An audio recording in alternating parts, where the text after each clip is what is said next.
Yeah. So along the way, you become an educator, and how does that journey start? Yeah. So it started really as a conversation that I was having with my wife um, after work every day. So she's an educator. So she at the time she was a teacher, and she's still in education now. And so we would be at the kitchen table talking about hip hop and education. She'd be talking about school, and I'd be talking about rhymes and stuff like that. And I remember she told me one day, she was like, these people visited my school today, these artists, I think they were percussionists, and they taught a workshop, and it was cool. Like, you could do that. And I was like, word, I could do that. You know what I mean? And then and that the seed had already been kind of planted in years prior. I had not many, but I had did a few school performances. Like, my boy was like, yo, I got this school thing in the assembly. You want to come rhyme? And I was like, sure, maybe two or three. So the seeds were there. And then when my wife and I really got to talking about it, it became like an idea that turned into something real. And she and I, we were like drawing out the logo on a piece of paper at the kitchen table, like, yo, we could call it this. It could look like this. And I literally drafted up, the first version of a lesson plan of like a unit of teaching the art of emceeing, bridging mic skills with life skills, like music and mentoring. So I like drafted it, and I would So just go to schools and be like, yo, this is what I do. And I started getting gigs, started getting after school, gigs, and working at different community centers, working at hospitals, working with young people around the Bronx and Harlem. And I did that for like maybe 3 or 4 years. And then I met Jeremy Del Rio, who's the executive director at a nonprofit called Thrive Collective.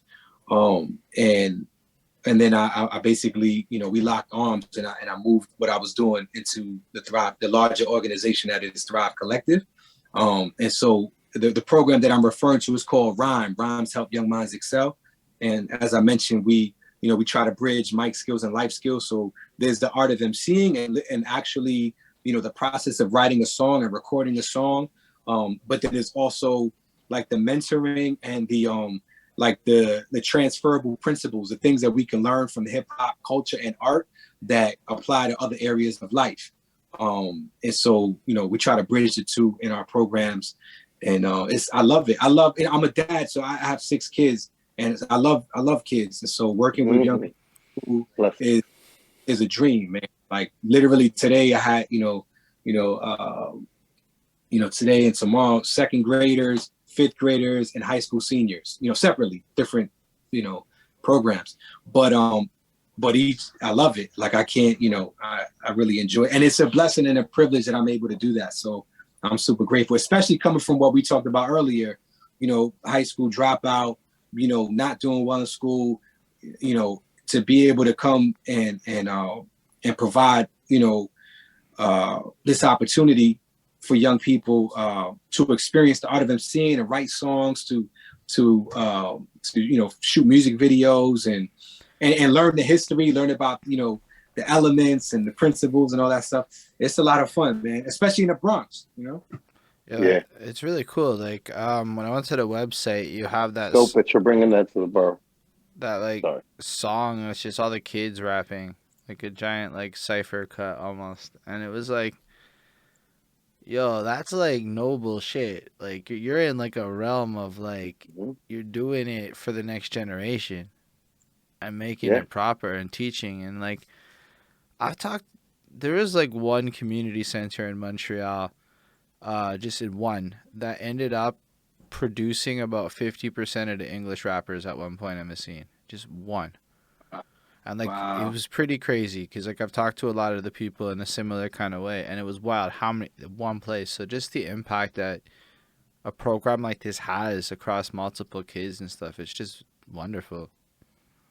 Yeah, I really enjoy it. It's a lot of fun, and it's really rewarding, you know what I'm saying, working with young people. helping them. Because, you know, this, for me, writing is very therapeutic. As I explained earlier, all these different phases went through in my life, you know, writing has always been consistent, writing rhymes. And it's always been the way I process things, the way kind of it helps me to understand things. And so to also, you know, introduce young people like, okay, rap is not just like what you hear on the radio, like, oh, it's rap music. Like, this is also a tool that you can use to express yourself, to it's like journaling, you know what I'm saying, to think about who you are. And it's, you know, it's dope, man. Modern poetry, Yeah. you know, and they teach poetry in school, you know. It's not like they don't, you know, and they teach us about poems and haikus and, you know, they teach us all that shit, you know what I mean? So it's just like, there's no reason that like hip hop shouldn't be observed in the same exact way. It is exactly that. And it's a tool, and I mean, it's a tool of communication. Yeah, a tool of communication. It started here. It started with young people, right? So why young people be excluded from it now in the place of its origin? You know what I mean? So I'm all for young people being at the table of hip hop, as students, but also as practitioners and also as teachers. That's what I often tell people. Like, when I'm in a classroom, it's not only to teach, but it's to learn.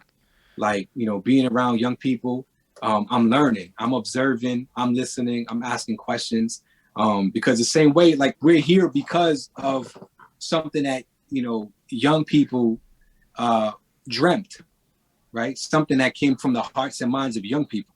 You know what I mean? So knowing that, being aware of that, reminds me, like, yo, you need to be aware, you need to be attentive and in tune, because there's a lot of value and treasure in this room.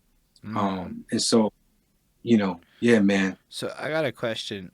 If you're working with kids on music and you come from like the old timey hip hop land, do you find that working with the young ones has shaped or changed how you approach songwriting?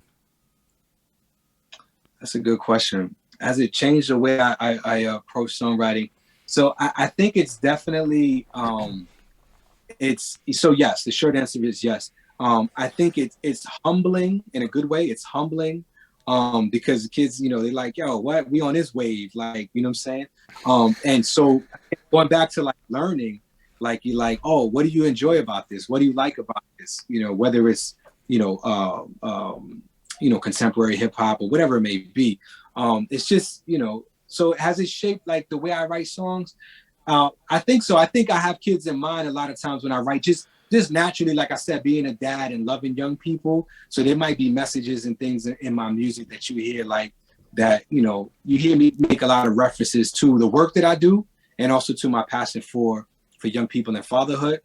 So I think in some ways it has, and they challenge me. They'll ask me to rhyme about this or rhyme about that or freestyle about this, or, you know, and so they challenge me. And so in that sense, it does sharpen my sword and cause me to push the balance. So in a sense, you get paid to go back in the days when people criticized your freestyles on the streets. I used to get kicked out of class for rhyming. And now, you know, I'm invited to schools to rhyme. You know what I'm saying? Hold on. They really kick people out of school for rhyming.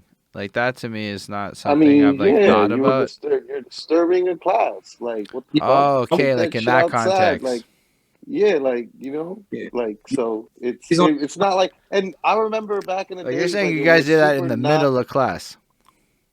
like yeah. you So would teacher you get everybody's attention, and my man is kicking a beat on the table, and I'm rhyming, and now you got a little crowd, and so it's like, yo, chill, we got to get class going. Or maybe it's, you know, I'm writing something, and then I'm trying to show it to my man, like, yo, oh, this is crazy, right? And she's like, yo, what are you doing? This is math. You know what I'm saying? So yeah, we get in trouble for stuff like that. Okay, But okay. you know, and you would think that because New York City is like, oh, the birthplace of hip hop, that it was like, oh yeah, hip hop was wild welcome in school. It's like, no, it was not. It was like, leave that shit outside. Like, yeah, nobody was like encouraging it not at all, but for the right. most part, like, it was super frowned upon. So it's not like, you know what I mean? It's not like, you know, teachers like back in the days, like, yeah, there's the Bronx and there's the birthplace of hip hop. Feel free to rap.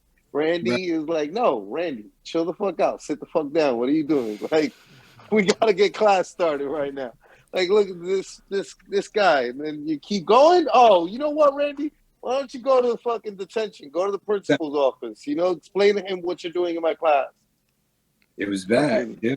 Yeah. That was it. That was it. Well, we come full circle, so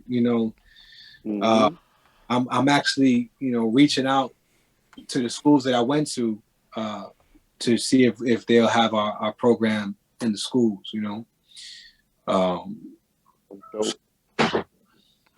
That's really like pretty incredible. You said NPR was one of the things you really wanted to do. What are some of the other ones that you want to still accomplish on your bucket list that you'll get to? Oh man, there's a lot, man. And they're all we're on the way. So I mean, for me, first is like a lot of personal goals. You know what I'm saying? Like in terms of my marriage, in terms of my my wife and I, and the health and vitality of our relationship and our kids. So I really, I put my family first. I try to, at least, my wife and my kids. And so those are like my big goals. Like, how can I be, how can I love and lead my family well? Like, what does that look like? What do I need to do to accomplish that? And that informs everything I do. So whether it's music or teaching, X, Y, and Z, it's like, how does that play into my goal to lead and love my family well, to be a good husband and a good father? And so I really want to see, those goals are coming to fruition, but I'm really like, that's what I'm very like dialed in on. And then as an artist, playing Tiny Desk for sure. I said this one time, I put it out, and I'll keep it a stack and say it because I said it, you know what I'm saying? But I told you about my playing on the train. So I said one time, I was like, yo, I'm gonna play the MTA. I was like, yo, one day I'm gonna play the MTA on my way to play MSG. And so I'm like, yo, okay, bro. I think you just said 6. I don't know what those letters are. So the MTA is the Mass Transit Authority. So that's the train. Right. And then MSG is Square Garden. So I'm saying I'm gonna play. Okay. On my way to a show at Madison Square Garden. So, that's some that's pretty that interesting. fire. That's actually like that's pretty lit. That's like the pre-show. Yeah. Yeah, it popped into my head. You know what I'm saying? And so I was like, yeah. And that's it, man. I want to be able to take care of my family and love my wife and kids and create music and enjoy life. So, which I'm doing right now. So that's also the, sometimes part of the challenge, because I'm like, yo, it's, it's now. And I do believe that. Like, I believe in obviously goals and pursuing greatness and going for different things. But I'm also very much in the present. And I'm also very aware that like my all of my goals, all of my hopes and dreams are right now. They're happening now. They exist now. They're available now. If I'm aware and attentive of the fact that it is now, it's not next year, 10 years from now, it's today. And so I try to stay in that place too. Like if you look at, people laugh sometimes on my IG, I post sometimes stories like, it rest. You know what I mean? Like just rest, like stop striving, stop chasing, stop trying to become somebody. Like, instead of trying to become, just be, right? And so I'm trying to, that's because, when I say rest, I think about rest, not only physically, but mentally, emotionally, spiritually, like, and I wrestle with that. We all do as humans, right? But I wrestle with unrest, and I know what that feels like. And so I'm really, my dream is to be at peace, is to be here right now, to know that this is it. It's not, achieving whatever kind of accolade or some sort of amount of money or whatever the case. Those things are cool, and they may come and they may go. But right now, my kids, bro, my wife is dope. I write rhymes that are dope. I teach kids that are dope. I'm having an interview with people that are dope. Like, my life is amazing. And not easy by any stretch of the imagination, but but amazing. You know what I'm saying? Yeah, And nah, what nothing I worth feel having that. is ever like easily attained. I know, So exactly? you know what I mean? but even Like, everything you just said there is really, really. Yo, I personally struggle heavy with the whole living in the present while chasing dreams that are also manifesting in the moment while also being, because it's like the scale is the issue. It's not the hmm action anymore. I hit the Mm, goals.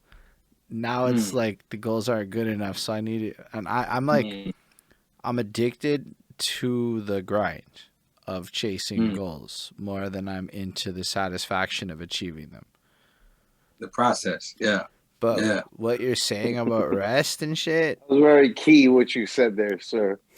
I heard you. He's like, I'm more interested in just overall having lots of plans. I don't know about like really completing them all. no, no, no. I Maybe mean, some, I maybe do care not. about it. I said no, but I'm cognizant of it, right? Because you want to Yeah, achieve yeah. No, I greatness. mean, you're cognizant of the fact that there's a failure rate and you're being realistic. So, like, I'm Yeah, just and fucking with you. But, nah, it's fair. yeah, But like, yeah, no. Yeah. But in the rest thing, it turns out that that's also really important. And everybody that's really super. rich goes on vacation like 7 times a year. So like, because Yeah. Right on. when I'm young, I'm like, the fuck is that? That's the laziest shit ever. Now I'm like, oh, they don't want to die. They're just trying to stay alive and shit. Yeah, Yeah. yeah.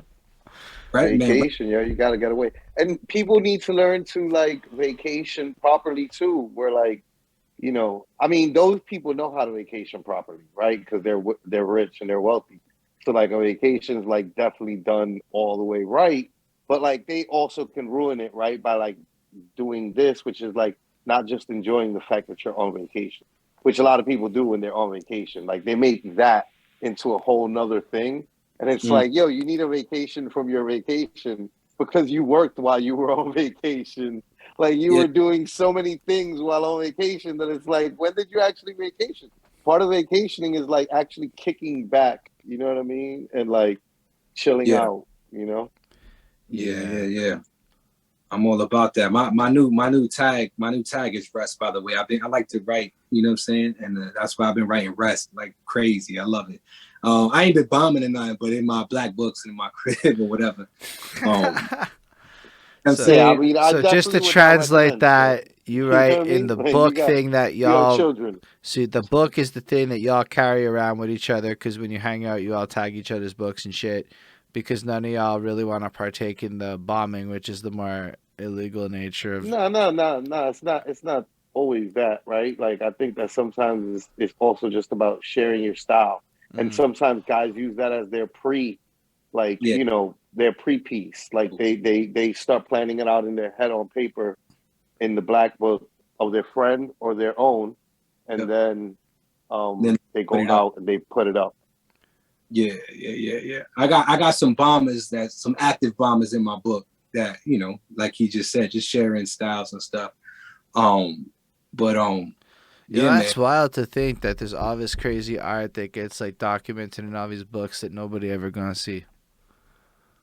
Yeah, nah, it's a crime. Like there's like the black books. I mean, I think that like right, like for the most part, like it's New York City, so it's like yo, like everybody's like legit. Like if you got a black book that like you're participating in that has multiple people in it, chances are like there's some legit shit in there. You know what I mean? And it's just like pieces that is just like forever gone or lost or like left in that person's home. You know, when it's like yo, those books should all be like in a Yeah. museum somewhere. You know what I mean? Like there's been incredible pieces that I can only imagine have like just gotten thrown away when somebody passed away because like the family didn't realize like the value in the Mhm. art. Yo, that's wild. Yeah. Nah, man.